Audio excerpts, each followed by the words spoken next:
नमस्कार, नमन का नमन स्वीकार करें और आज के सेशन की शुरुआत करें। आज इसके पहले एक हमने वीडियो अपलोड किया था, बहुत सारे लोगों ने उसको देखा, सराहा। अनुस्वार और अनुनासिक, आप देख सकते हैं आई बटन पर क्लिक करके अनुस्वार और अनुनासिक, अगर जिन्होंने नहीं देखा। उस वीडियो को देखने के बाद बहुत सारे टीचर्स स्पेशली कि सर ये बच्चों के साथ साथ टीचर्स के लिए बड़ा इंपॉर्टेंट लगा और टीचर्स की रिमार्क बहुत शानदार आए।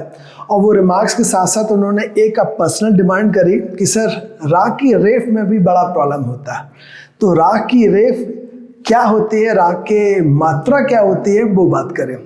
तो वहीं से शुरू कर रहा हूँ। सबसे पहले जो टीचर्स ने लिखा है वो वहीं सुधार दूँ। राग की कोई मात्रा नहीं होती। लगा शौक? राग की पढ़ते आते राग की मात्रा, राग की कोई मात्रा नहीं है। ठीक है, होता क्या है, 12 खड़ी पे तुमने पढ़ लिया, ठीक। पर री ऋषि जो है एक अलग से एक अक्षर है हमारा।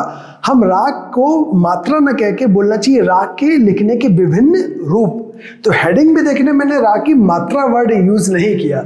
क्या यूज किया? राग के विभिन्न रूप, राग को लिखने के तरीके, सिर्फ ये है।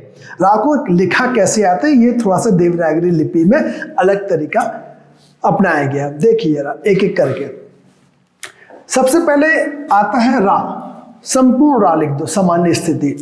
ठीक, मतलब अगर हमने कोई भी नाम बोलना है, राज, तो रा पूरा पूरा आया, रमेश पूरा आया। क्यों आता है वो समझाऊंगा।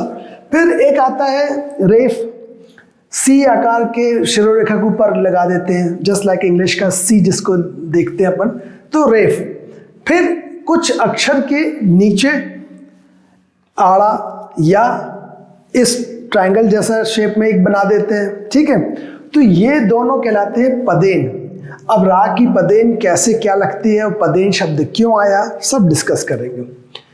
तो स्टार्ट करते हैं ए बी सी डी सब करके, अलग अलग रूप कैसे कैसी स्थिति आई है। आगे विभिन्न रूप में पहली स्थिति क्या है?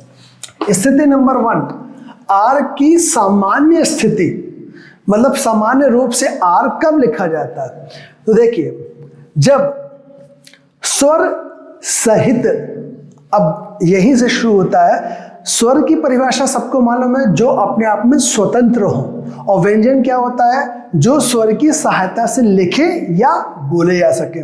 तो मैं यहां पे बोल रहा हूं जब स्वर सहित रा हो, इसका मतलब ये हुआ कि अगर स्वर सहित है तो ऐसा कुछ होगा, आधा रा धन अ, क्योंकि जैसे का बोलते हैं तो का में हलंत लगा देते, छोटा का, फिर अ लगाया तो तभी वो स्वर को मिलके व्यंजन पूरा कंप्लीट बन पाता। नहीं तो हम छोटा का बोल देंगे, छोटा पा बोल देते। ठीक, हलंत लगाया मतलब छोटा हो गया। तो ये पूरा का पूरा क्या बन गया? कंप्लीट रा बन गया। तो ये स्थिति बोल रहा है कि जब स्वर सहित रा आए, मतलब आधा रा नहीं आए, तब की बात, तो पूर्ण रूप से रा लिखा जाएगा। जैसे लिखते आ रहे हैं, चाहे उससे पहले, ये बहुत इंपॉर्टेंट लाइन है, चाहे उससे पहले स्वर सहित, मतलब वही जो भी व्यंजन है, क आए तो क धन आ, मतलब आधा का नहीं, पूरा स्वर सहित व्यंजन, कोई भी व्यंजन हो या ना हो, मतलब स्वर सहित अगर कोई व्यंजन आए, जैसे कि मैं एक एग्जांपल लेता हूं, क धन आ बराबर का, ये स्वर सहित व्यंजन है। और हो सकता है कि सिर्फ का आए, आधा का, तो व्यंजन संपूर्ण स्वर सहित हो या ना हो, रा कैसे लिखेंगे आप? पूर्ण स्थिति के हिसाब से। ठीक, एक बार फिर रा की सामान्य स्थिति, चाहे जब स्वर सहित रा आए तो पूर्ण रूप से रा लिखना है, उससे पहले स्वर सहित व्यंजन हो या ना हो। उदाहरण देखिए, रमेश, रमजान, ये रौनक, नगर, तुरंत, इनको एलिब्रेट करके अगर हम समझाएं तो देखिए रमेश कैसा बना होगा? ये रा पूरा आया, मतलब स्वर सहित है, तो र हलंत लगाई मैंने, धन अ, तब ये कंप्लीट रा बना। रमेश, म में ए की मात्रा लगी, म धन ए की मात्रा, देन श और अ। ठीक, तो ये कंप्लीट हमारा रा है, तो इसमें हम कोई चेंज नहीं करेंगे।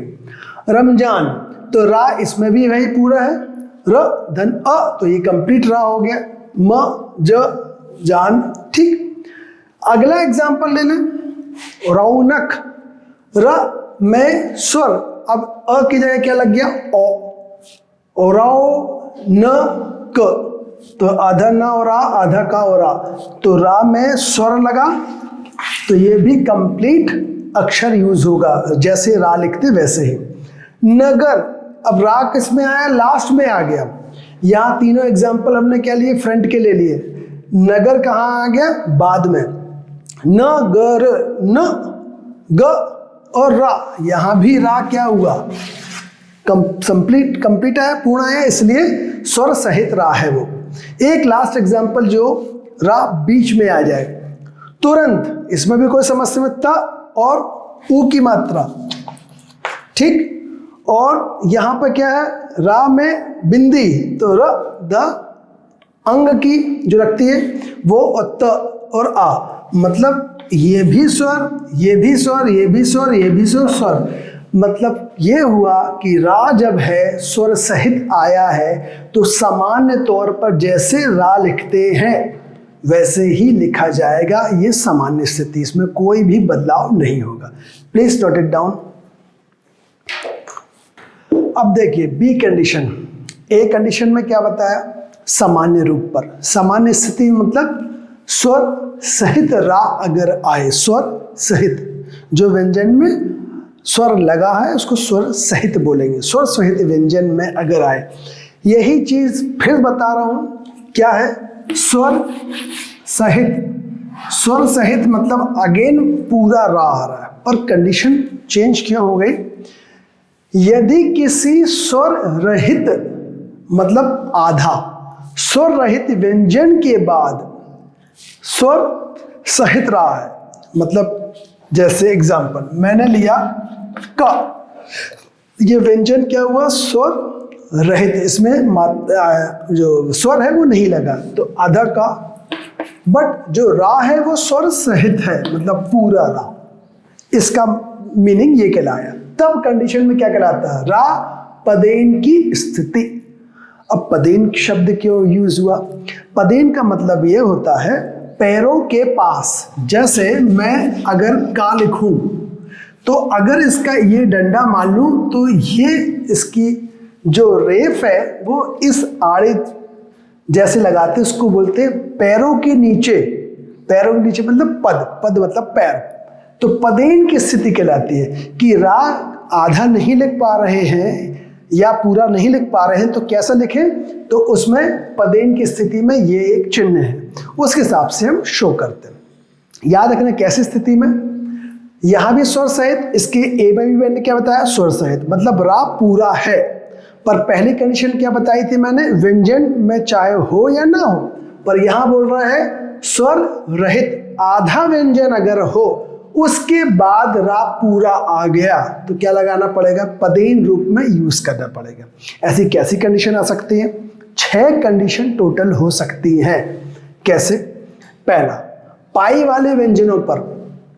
पाई वाले व्यंजन क्यों बोलते हैं, जो भी व्यंजन है मैक्सिमम, यही सबसे ज्यादा यूजफुल है आपको, मैक्सिमम मतलब जैसे अगर मैंने लिखा क, ग, ख, ठीक है, घ, या कुछ भी लिखा जिसमें आपको मात्रा लगाने के लिए जगह दिख रही है, आप आराम से लगा सकते हैं। तो उस डंडे में, उस खड़ी रेखा में हम अगर आड़ी लाइन खींच दी, तो हम बोलेंगे पाई वाले व्यंजन में हम इस ढंग से लगा सकते हैं, कोई ट्रबल नहीं है। गा में लगाने में क्या दिक्कत है, का में लगाने में कोई दिक्कत नहीं, ठीक।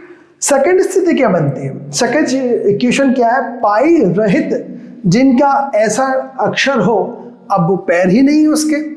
जैसे एग्जाम्पल के तौर पे मैंने लिखा भी है, जैसे टा वर्ग, ट, ठ, अब इनका पैर कहाँ है, या ड, या ढ, ढक्कन का, अब इनके तो पैर है ही नहीं। अगर उसके ऊपर लिखते हम कोई भी चीज, जैसे मान लीजिए गा लिखा तो आराम से बन सकता है, ठीक है, या का लिखा तो भी बन सकता है, पर इनके में नहीं बन सकता है। तो पाई रहित जिनके पास पैर नहीं है, ठीक है, जिनके पास पैर थे तो ऐसे लिखना है, अब पैर नहीं है तो कैसे शो करेंगे हम, जैसे ट्रक, तो उसको हम इस ढंग से शो करेंगे। अगर ये टा बनाएंगे तो ऐसा शो करेंगे, ठा में कोई ऐसा शब्द आ जाए तो उसको ऐसा शो करेंगे, या ड्रामा कैसे लिखते हैं, ऐसा लिखेंगे, या ढा में आ जाए तो ऐसा लिखेंगे। पर इसके अलावा ऊपर के जितने भी व्यंजन है उसमें कैसे लिखेंगे, उसके पैर पर निशान लगाएंगे, जिसको पदेन बोलते हैं। ये दोनों ही राग के पदेन के रूप में यूज किए जाते हैं। तीसरी स्थिति द। अब दा के साथ की स्थिति यह है कि पाई भी नहीं है, मतलब पैर भी नहीं है इसके, क्योंकि दा में एक्चुअली क्या है, आप अगर यहां देखें दा ऐसा नहीं लिखा जाता, दा ऐसा है एक्चुअली सही रूप में। तो अब ऐसी स्थिति में कैसे लगाएंगे वो आपको समझाएंगे। ये तीसरी स्थिति कहलाती है। फोर्थ पोजीशन देखिए, यहां याद रखना सब, स्वर रहित बोल रहा हूं, ये मत समझना दा आधा दा है वो, ठीक है, आधा हा, आधा ता, आधा श, पाई के वाले भी जो भी है वो आधे हैं, स्वर रहित है। आधे व्यंजन के बाद स्वर रहित, स्वर सहित रा लगा है, स्वर रहित स्वर सहित में कंफ्यूजन हो रहा है ना। एक मिनट ऐसा समझो, आधे व्यंजन छोटा आ, छोटा का, छोटा पा, छोटा ला जिसको बोलते हैं, और पूर्ण मतलब रा, तो आधे अक्षर हैं अगर और उसके बाद पूरा रा आ रहा है, उस कंडीशन में समझा रहे हैं, ठीक है। एक बार फिर, पाई वाले जिसमें उनके पैर हों अक्षर के, ठीक, पर आधे, उसमें लगाएंगे ये इस तरीके से। जिनके पैर ही नहीं है उसको इधर से हम शो करेंगे, जैसे ट्रक बताया। द जिसका पाई भी नहीं है, गोल भी नहीं है नीचे से, जैसे ट वर्ग है, और छोटा दा है तो पैर भी नहीं है, तो कैसे लगाएंगे। वैसे ही ह, छोटे हा की स्थिति में छोटा ता है बिना स्वर का, या शा है। तो ऐसी 6 कंडीशन बन सकती है। सबसे पहले मेरे ख्याल से आप लोग क्या करें, इस 6 की 6 पदेन की स्थिति अच्छे से नोट कर लें। यदि किसी स्वर रहित मतलब छोटा व्यंजन, ठीक है, बिना स्वर का के बाद पूरा रा है तो पदेन के रूप में लिखा जाता है। ये तरीका हो गया, एक स्थिति बता दी। कौन कौन सी कंडीशन होगी, तो condition number 1 2 3 4 5, please note it down. देखिए, अभी हमने पदेन की स्थिति में 6 कंडीशन देखी थी कि पदेन कैसे कैसे लग सकता है। तो पहला बताया था मैंने पाई वाले व्यंजनों पर।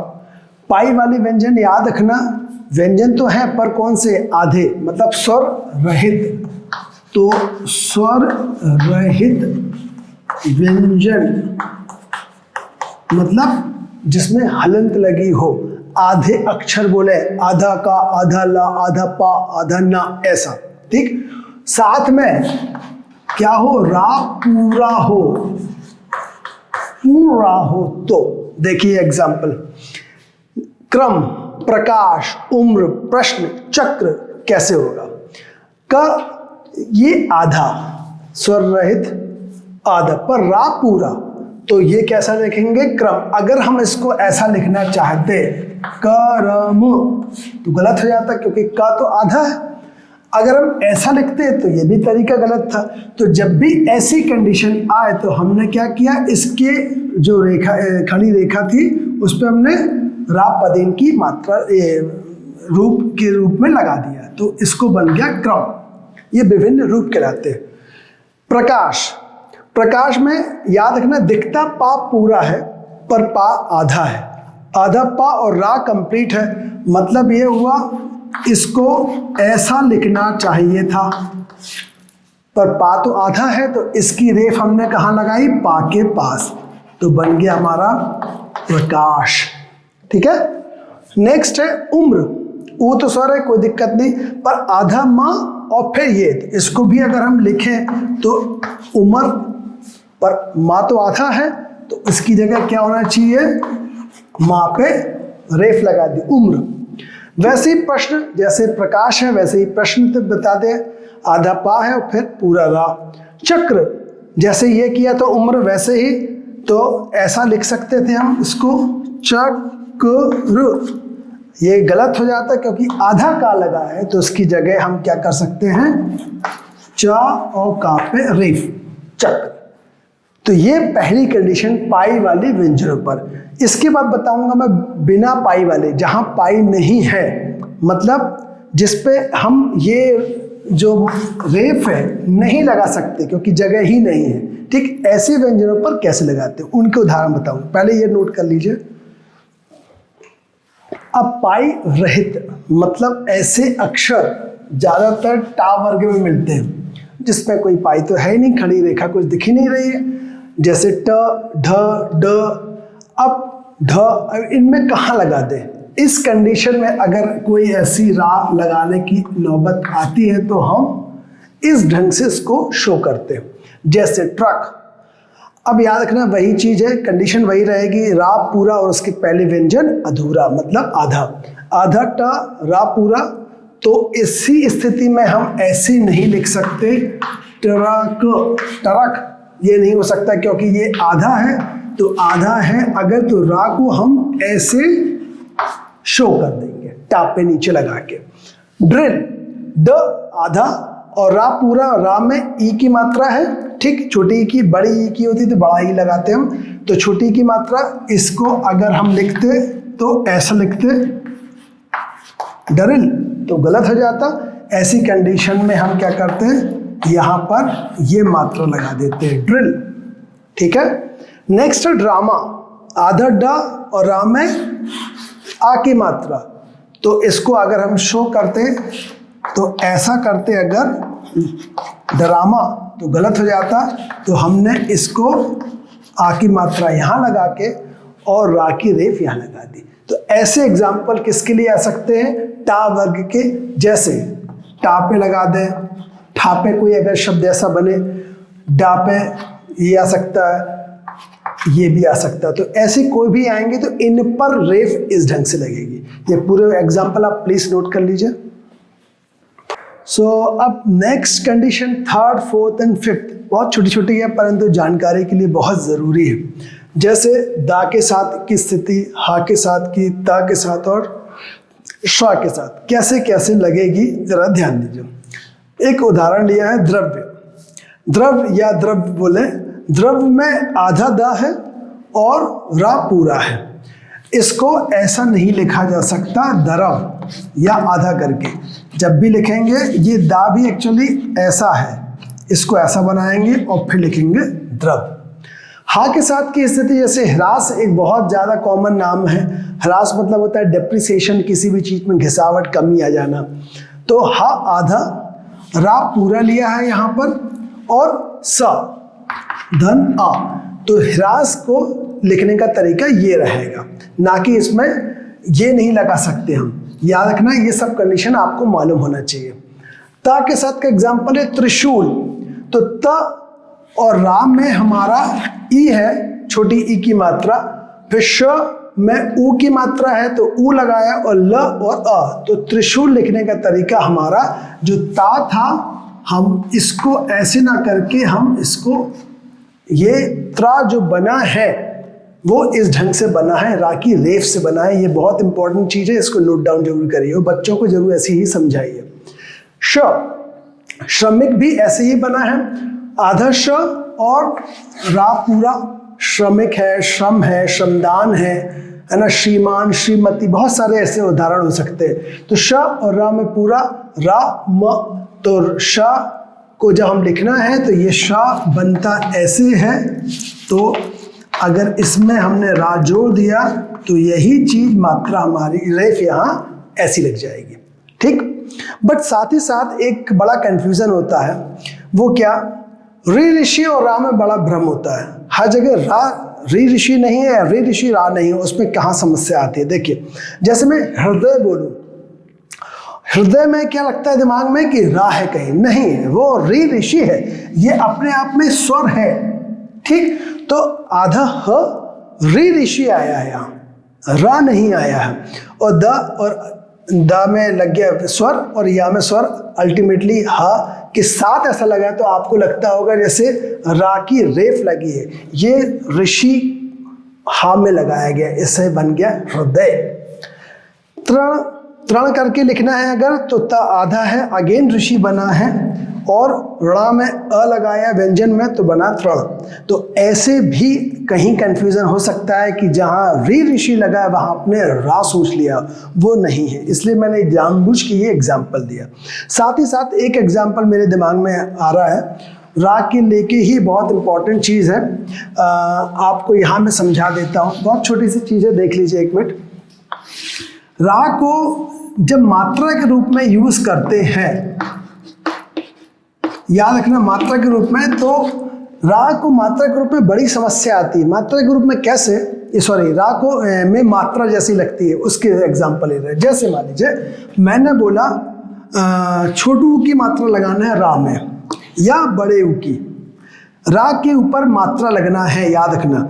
अगर मैं ना आ की मात्रा है या ओ की मात्रा है, छोटी ई, बड़ी ई, रे में, आए में कोई समस्या नहीं है, सिर्फ इसमें और इसमें समस्या होती है। वो कैसी समस्या होती है देखिए, बड़ा इंपॉर्टेंट है।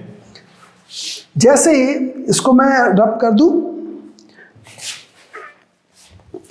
मेरे ख्याल से ये आपने समझ लिया हो, नहीं तो मुझे पॉज करो और नोट डाउन कर लेना, थोड़ा सा स्पेस चाहिए मेरे को। देखिए, रा की विभिन्न रूप तो देखे अपन ने अभी, साथ ही साथ बात निकल गई थी। तो रा की मात्रा और री ऋषि की मात्रा में रा की विभिन्न रूप जो है उसमें कुछ कंफ्यूजन ना हो जाए, इस कारण से वो भी पढ़ लें। रा की जो मात्रा है 12 खड़ी में, रा में आ की मात्रा लगाना, छोटी ई की मात्रा, बड़ी ई की मात्रा, ए, आए, ओ, और सब बनेगा। पर जहाँ ऊ, छोटा ऊ, बड़ा ऊ आता है तो ये थोड़ा सा प्रॉब्लम होता है। छोटा ऊ की मात्रा और ये बड़े ऊ की मात्रा, देखिए यहाँ सब दिख रहा है, रुपया, रुकना, रुचि, गुरु, ये सब छोटा ऊ, और यहाँ पे बड़ा ऊ, रूठना, रूप, अमरूद, रूपवती। अंतर कैसे समझ में आएगा, थोड़ा सा बड़ा रा बना के दिखा रहा हूं मैं। ये अगर मैं छोटा बना रहा हूं तो ध्यान रखना मैंने गोला नहीं बनाया, इसको थोड़ा सा और मैं डार्क कर दे रहा हूं जिसमें अच्छे से दिख जाए आपको। मैंने ऐसा बनाया है, इसमें गोला नहीं बनाना, गोला नहीं बनेगा, ठीक है। और इसमें गोला बनेगा, यहां पर ये थोड़ा सा हाइफन जैसा बनाया और फिर ये गोला बना दिया, और इसको गोलाई ऐसा कर सकते हैं। याद रखना ये गोला जरूरी है। ये हाइफन लगाया और छोटा सा गोला बना दिया तो ये गोला बनेगा अगर, और डैश हाइफन जैसा दिखता है जो डैश बना के फिर गोला तो बड़ा हो, और बिना गोला के अगर अपन ने बनाया तो ये रा में छोटा हो। तो रुपया, रुकना, रुचि, गुरु, यहाँ कहीं भी मैंने गोला नहीं बनाया। पर यहाँ पे देखिए आपको दिख रहा हो, या यहाँ देख लीजिए, हर जगह मैंने क्या किया, डैश करके गोला बनाया, तो ये बड़ा हो गया। ठीक, बात निकली थी, समझा दिया। री ऋषि में जब मात्रा लगती है, रा की रेफ में क्या देखते थे हम, वर्क लिखना है तो सी बनाते थे, वहां पे उल्टा, तो वो रेफ कहलाती थी। पर यही ऋषि की मात्रा होगी तो नीचे सी लगेगा। कैसे, जैसे ग्रह, ये ऐसा ना हो कि आप पढ़ते पढ़ते उसको रा की रेफ समझने लगे।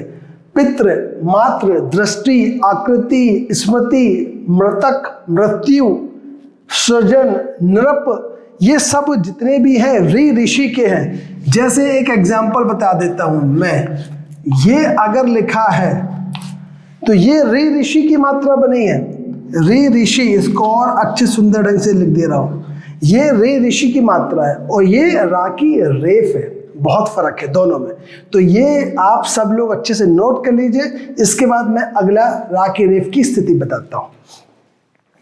चलिए, अब स्वर सहित खूब हो गया।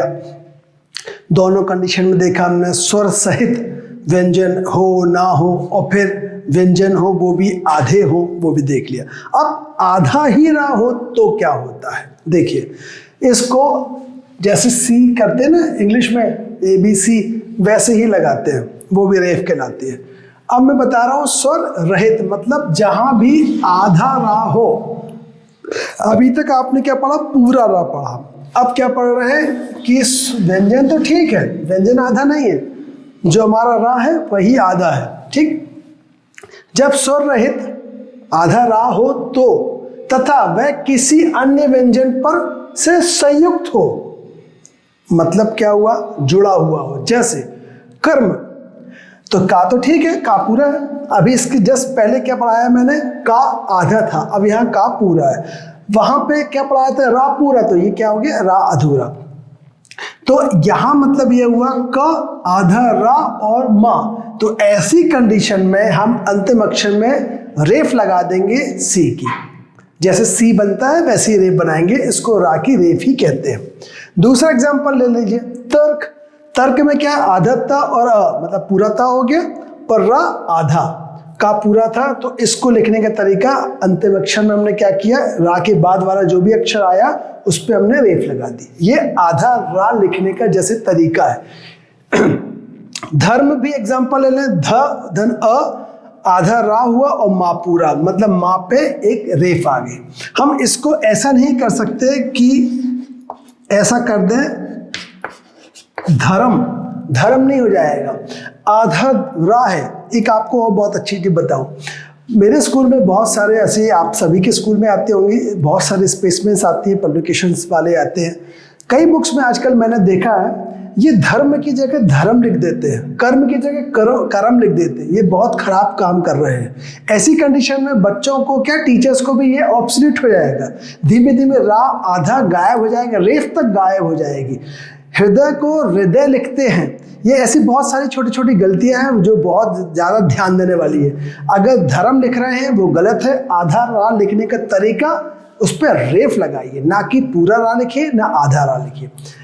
एक तो ये कंडीशन हो गई। इसमें एक बहुत स्पेशल नोट है, देखिए कितनी बारीक, क्या प्यारी हिंदी है, एक एक चीज के नियम है।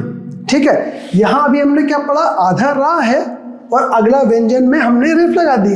अब यहां बोल रहा अगर व्यंजन में धर्म का धर्मा हो जाता तो, यहां क्या है धर्म, हमने माँ पे रेफ लगाई, धर्मा हो जाता तो ये बोलता है कि रा के बाद वाले व्यंजन पर अगर मात्रा है, धर्म का धर्मा हो गया तो, जैसे चर्च का चर्चा, यहां मैं चर्च का एग्जांपल यहां लूंगा, तो चर्चा में क्या होगा, च तर आ, आधा रा अगेन आया और च में आ की मात्रा ना, तो देखिए रेफ कहां लगेगी, रेफ लगेगी मात्रा पर। बात समझ में आ रही। अगर चर्च होता तो हम इस पे लगाते, और चर्चा हुआ आ की मात्रा लगी तो हम मात्रा पर लगाएंगे, ना कि चा पर। बात समझ में आ रही, बहुत जरूरी चीज है। एक और देखिए, कीर्ति, का में बड़े की मात्रा है, फिर रा आधा है और ता में छोटी की मात्रा, तो हमने रेफ यहां लगाई है। ठीक है, ये ध्यान रखना, यहां नहीं लगाई, इधर लगाए। अगले जो मात्रा अगली आएगी रा के बाद वाली, उस पर लगेगी। ये कब कंडीशन होगी, जब व्यंजन पर मात्रा हो। यहां मात्रा नहीं थी तो व्यंजन पर लगाई, यहां मात्रा थी तो मात्रा पर लगाई। अब नोट नंबर नेक्स्ट, एक कदम और, स्वर रहित, मतलब वही आधा र के बाद व्यंजन पर मात्रा नहीं। इसमें क्या था, स्वर के बाद मात्रा हो व्यंजन पर, इसमें अगला व्यंजन पे मात्रा नहीं, आधा, और उसके बाद वाले व्यंजन पर मात्रा हो। बड़ा प्रॉब्लमेटिक लग रहा है, देखिए एक मिनट। मतलब ये कहने का है, रा जो है, ठीक, उसके बाद वाला कोई भी व्यंजन, जैसे यहां पे व्यंजन क्या लिया, तो जो था है वो लिया, और इसके बाद वाले व्यंजन पर मात्रा हो, या अगर हो जैसे या धन अ, ठीक, या आ की मात्रा, अगर ऐसा हो तो क्या करेंगे, यहां सा धन आ, सा म धन आ, पूरा मा हो गया और आधा आ गया प है। तो ऐसे कंडीशन में हम अगले वाले व्यंजन पर मात्रा लगाएंगे। इस पे और इस पे अंतर है, याद रखिएगा। यहाँ पर हमने जैसे चर्च और चर्चा लिया है, यहाँ चाप लगाया था, यहाँ उसकी मात्रा पर, और इस पर अगले वाली जो मात्रा है उस पर लगाएंगे, इतना सा अंतर है। तो देखिए बात तो छोटी सी है, रा की रेफ को लेके हमने स्वर रहित रा और स्वर सहित दोनों समझाए, मतलब पूरा रा और आधा रा कब कैसी कंडीशन लगती है। आप चाहे बच्चों को उनको ब्रेक कर करके आप पढ़ा लीजिए, एक बार में नहीं पढ़ाने की जरूरत है, मैं वीडियो आप लोग सबके लिए बना रहा हूँ, इसके आप प्रॉपर नोट्स बना लीजिए। और जैसे कि अभी कुछ टीचर्स ने मुझको कमेंट्स करके पूछा कि सर इसमें क्या होगा, आप भी ऐसे ही पूछ सकते हैं, या अपनी डिमांड जैसे टीचर्स ने रखी कि सर इस बार राकी रेफ पे कि आप लेक्चर तैयार करिए। यदि आपको ऐसा कोई भी डिमांड आपको आएगी आपकी तरफ से, तो मैं खुशी खुशी अगला वीडियो उस लेवल का बनाऊंगा। Thank you very much. आपको ये वीडियो कैसा लगा कमेंट्स करके जरूर बताइए। धन्यवाद।